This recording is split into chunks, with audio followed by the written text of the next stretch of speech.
इकडे माग एक धर तुम्ही थोडंसं लाईव्ह 2 मिनिट जागा द्या.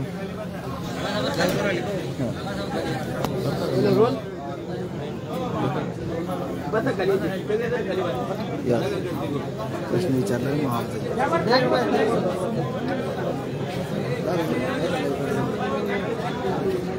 इकडे खाली बसत जा ना. आपण मीडियामध्ये बसायचं. तुम्ही लाईव्ह करताय मीडियामध्ये बसायचं. उद्या चलो रोल. पाटील साहेब काय म्हणाल? 6व्या उपोषणाची शेवटी सुरुवात झाली. कसा असेल उपोषण? सरकारकडून काय अपेक्षा? सरकारकडून अपेक्षा तर आहेच ना. शेवटी हे जनता सरकारकडून अपेक्षा करणार आहे. जर आज वर्ष होऊन गेले की आज समाज मराठा असताना आरक्षण दिलं समाजाला मर्यादा संयम शेवटी समाजाने किती वेळ काढला. आज करोडोच्या संख्येनं मराठा समाज आरक्षणाची वाट बघतो. देवेंद्र फडणवीस साहेब जाणून घेऊन घेत नसतील.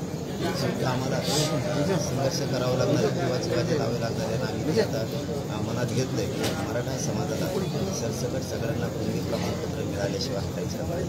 83 क्रमांकाला कुणबी आणि मराठा एकच. बाकीच्या विशिष्ट जाती मूळ जाती आणि उपजाती म्हणून अनेक घातल्या. मराठ्यांची बोलजात कमी होत नाही ही आमची पहिल्या दिवसापासूनची नाही. आणि सगळ्या सोयरीची अंमलबजावणी का होत नाही? तुम्ही जर अधिसूचना करता मग अंमलबजावणी का करत नाही? तुम्हाला नेमकं अडचणी काय? किती दिवस लोकांना गोरगरिबांना फसवणार आहे? 3ही गॅजेट हैदराबादचं गॅजेट आहे, सातारा संस्थांचं आहे, बॉम्बे गव्हर्नमेंटचं आहे. हैदराबादचं गॅजेट तरी हैदराबादहून आणायचे, त्या संस्थांना त्या राज्यातून आणायचे. पण सातारा संस्थांचं आणि बॉम्बे गव्हर्नमेंटचं सरकारकडेच तरी तुम्ही लागू करत नाही. त्या सरकारी नोंदी असू शकतात. इतकं अन्याय का? सगळ्या स्वारीची अंमलबजावणी आमच्या व्याख्याप्रमाणे करायला इतके दिवस यांना लागले तर 6-7 महिने उलटून गेले तरी करत नाही. ज्या मराठा समाजाची कुणबी नोंद सापडली त्या आधारावर मागेल त्या मराठा समाजाला कुणबी प्रमाणपत्र देऊ याच व्यासपीठावर शब्द दिला. न्यायाधीश पण होते त्या दिवशी, मंत्रिमंडळाचे मंत्री पण होते, सगळे लोक इथं होते त्यावेळेस त्यांचे सरकारचे. मग तुम्ही तो निर्णय काय घेतला? तुम्ही महाराष्ट्राच्या सरसकट गुन्हे मागं घेऊन म्हणून सांगितलं नाही घेतले. म्हणजे ही जी आडवणूक आहे मराठीची जाणून तुम्ही मराठ्यांना त्रास देणे हे त्यांचं चाललेलं प्रकार योग्य नाही. कारण यात गोरगरीब जनतेने त्यांना सत्ता दिली. मला आता राजकीय बोलायचं नाही. मी आजपासून राजकीय बोलणार नाही. त्यांचं म्हणणं आहे ना राजकीय भाषा वापरायला लागली. राजकीय भाषा पण त्याला त्या आरक्षणात तुम्ही म्हणताय अमक्याला फायदा झाला तमक्याला फायदा झाला. तुम्ही देणारच नसते लोकांना काय दोषी? दोष तुमचा आहे. तुम्ही देत नाही आहे तसं होणारच. गावात एखादा सरपंच आहे कामच जर करत नसला लोक बदलून टाकतात त्याला. काय फायदा नाही म्हणजे त्याच्यापासून. जनतेचा फायदाच नाही झाला तुम्हाला कोण ठेवणार आहे? तुम्ही आरक्षण द्या. लोक उघड्या डोळ्याने बघतायत फायदा कोणी केला. सांगायची गरज नाही कोणाला. तुम्हाला नाही द्यायचं म्हणल्याच्या नंतर भोग तुम्हाला बघावे लागला. मला राजकीय स्टेटमेंट करायचं नाही. आमच्या ज्या मागण्यात 8 मागण्यात तुमच्याकडे ते दिलेल्या सगळ्या सरकारच्या पाठ झाल्या, सगळ्या भारत देशाच्या पाठ झाल्या. तुम्ही जर नाही दिल्या उद्योग टेम्पलेशी सोडणार नाही. आणि नंतर राजकीय स्टेटमेंट किंवा काही पुढं 2023ला काही झालं पाडापाड्या आणि हे जर करायचं नसेल असं म्हणणं आहे तुमचं तर तुम्ही आमच्या सगळ्या मागण्याला अंमलबजावणी द्या. नसतात त्याच्यानंतर माया नावाने बोंबलायचं नाही. आणि मराठा समाजात ऐकून घेणार. कारण मराठा समाज सगळं म्हणणार आहे मनोज जरांगे शांततेत बसलाय, सामाजिक लढा लढतोय, आरक्षण मागतोय, तुम्ही का दिलं नाही हे प्रश्न विचारणार आहे. आणि भाजपमधला मराठासुद्धा देवेंद्र फडणवीस साहेबाला प्रश्न विचारणार आहे. त्यांनी जर मागणी केली मनोज जरांगे पाटील तिथे शांततेत बसलाय, त्यांनी सांगितलंय तुम्हाला आता संधी, आम्ही संधी देतोय. आम्ही राजकारणाकडं मला जायचं नाही, माझ्या समाजाला जायचं नाही इतकं स्पष्ट मी सांगितलं आहे. मग तुम्ही का दिलं नाही? आता इतकं बोललेलं असतं नाही. भाजपमधलेच मराठी विचारणार आहे. आणि ते त्यांचे ना ते 4-2 चुट्टे चाट्टे त्यांच्याकडं फडणवीस साहेब होतं ते खिशे बापू बारकुले मोठाली चुट्टी लहानी चुट्टी मोठी वाटता जगात टाकणारा कोर्टा चोर आमची दमची बांधवली डोकं कापणारी चुट्टे चाट्टे सगळे त्यांच्याकडे यातले माया पक्षाचे नेते त्यांना म्हणा आता फडणवीस साहेबाकडे जाऊन बसले सांगा ते राजकीय भाषा करणार नाही. राजकारणाचा त्यांचा आणि समाजाचा काही संबंध नाही. त्यांच्या मागण्या पूर्ण करा. जाऊन सांगा. जर नाही सांगितलं त्यांनी आणि सांगूनही जर नाही ऐकलं फडणवीसांनी तर मराठा भाजप कधी एकही ऐकणार नाही. सरळ सांगणारे दोषी देवेंद्र फडणवीस, समाज नाही आंदोलन करणारे आणि मी राजकीय स्टेटमेंट करणार नाही. त्यापासून तुम्ही कितीही केली तरी मी त्याला उत्तर देणार नाही. त्याच्यानंतर जर नाही दिलं सोडणार तर नाहीच नाही. माझ्या नावाने मग वापरायचं नाही. 2024ला काय झालं. पण आता 6व्या उपोषणानंतर चालू झालं आहे. किती दिवस सरकारला अल्टिमेटम देत आहे? काही वेळ देणार आहात का? टाईम बघ. किती दिवसावर तरी आंदोलन करत मी लोकांसारखा नाही. सरकारी आंदोलन करणाऱ्यांसारखा मी नाही. ठरवून करायचं. माझी क्षमता मला पाहिजे आणि माझ्या समाजाची क्षमता मला पाहिजे. माझ्या स्वतःच्या क्षमतेवर माझ्या समाजाच्या क्षमतेवरती टाकली. मी कुणी यावं म्हणून आंदोलन पाहिजे दुसऱ्याच असतं. त्यांच्याकडे गेले मग आमच्याकडे कमी आहे ना, त्यांना भेटले ना आम्हाला करून असं म्हणजे ते फुकट देवदर्शन करायची सवय लागलेली असते. काय दुसऱ्याच्या गाडीत बसून जायचं, खायचं त्याचं द्यायचं तिथं तिकीटं द्यायचं नाही. फुकट पाहिजे नुसतं फुकट. असं काय करायचं? तसं आंदोलन मी नाही. मी तसं आंदोलन करत नाही. दुसऱ्याच्या जीवावरती आंदोलन नाही करतात किंवा दुसऱ्याचं बघून नाही. त्याच्याकडे आले मग आपल्याकडे येते काय बाबा नाही आले तर मग म्हणायचं तुम्ही जातीवादीत नाही आले की म्हणजे असे डाग आम्ही लावत आणि आमच्या शंकर लोक आला केलेलंच आहे.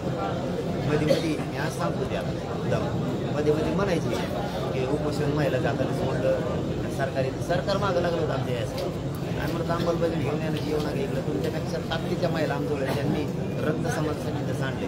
तुमच्या सरकारपेक्षा ताकद होत्या आम्ही त्यांच्या हातात सोडून तुमच्या हातात सोडलं. ते यायला तयार आहेत. कधी आम्हाला अंमलबजावणी नव्हती म्हणून आम्हाला काय अभिमान नव्हता त्यांच्या हाताने सोडायचं. आम्ही असे वाटणे बघत त्याच्याकडे गेलं की आम्ही कोणा दारात आंदोलन उभा नाही करत. जिकडं जत्रा जिकडं गर्दी आहे त्यांच्यात जाऊन आरडणारे आम्ही नाही.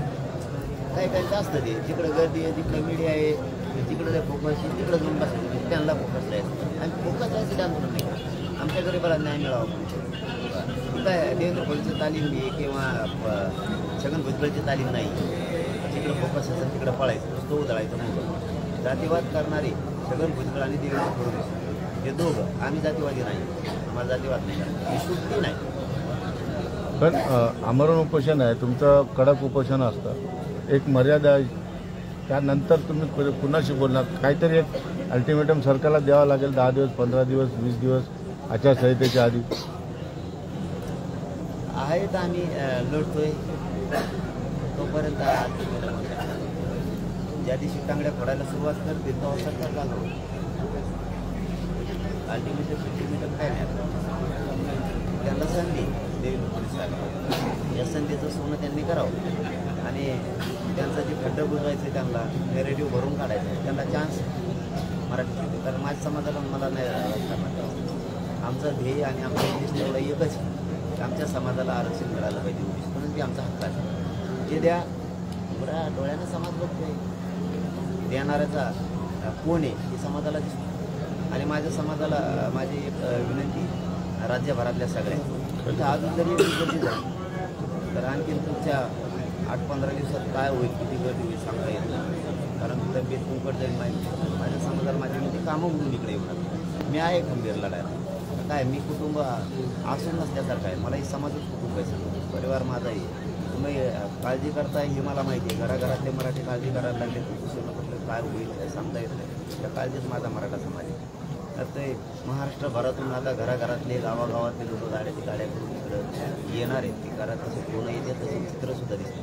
माझी विनंती बाबा कामं सोडून कोणी येऊ नका. शेवटी आता समाज ऐकणारच नाही.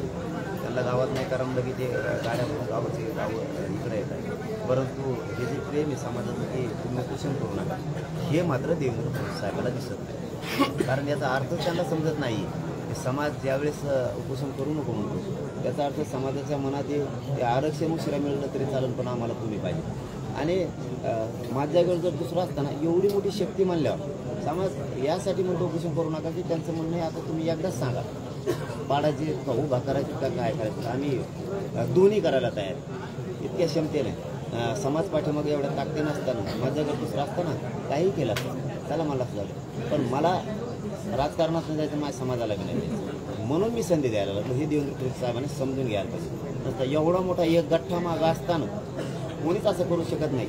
पुन्हा पुन्हा जीव जाईल किंवा जीवाची बाजी लागेल, कोणीच करू शकत नाही. आणि हे माझ्या समाजाला कळतं की आपल्या माणसाला राजकारणात जायचं नाही, आपल्या पोराला राजकारणात जायचं नाही आणि समाजाला जायचं नाही, म्हणून ते पुन्हा एकदा उपोषणाला बसले. माझ्या समाजाला कळतं, पण देवेंद्र फडणवीसला कळत नाही की एवढी संधी आहे माझ्यापुढं की समाज म्हणतो तुम्ही फक्त सांगा कोणाला पाडायचं आहे, कोणाला निवडून आणायचं का उभा करायचं, तुम्ही फक्त एकदा सांगा.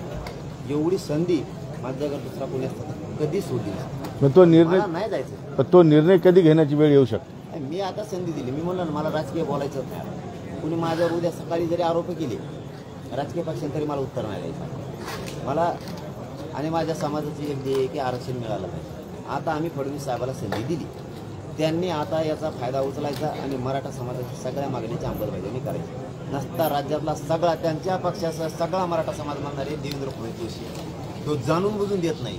आता ते जर राजकीय भाषा बोलत नाही, राजकीय स्टेटमेंट करत नाही, काही विषयच काढला नाही आणि देत नाहीत म्हणल्याच्या नंतर पुढं पाडापाडी करतोय का काय करतोय. आता हा म्हणून कारंगे पाटलाचा दोष नाही, सगळा मराठा समाज म्हणणार आहे. कारण मी आता संधी दिली आणि त्यांनी पण ही संधी समजून हे काम करायला पाहिजे. कारण मला फक्त समाजाला आरक्षण आहे. नाही दिलं ना बोंबलायचं नाही. मग माझ्या असे गुडघे टेकवायला लागेल ना तर आयुष्यात पश्चाताप येईल.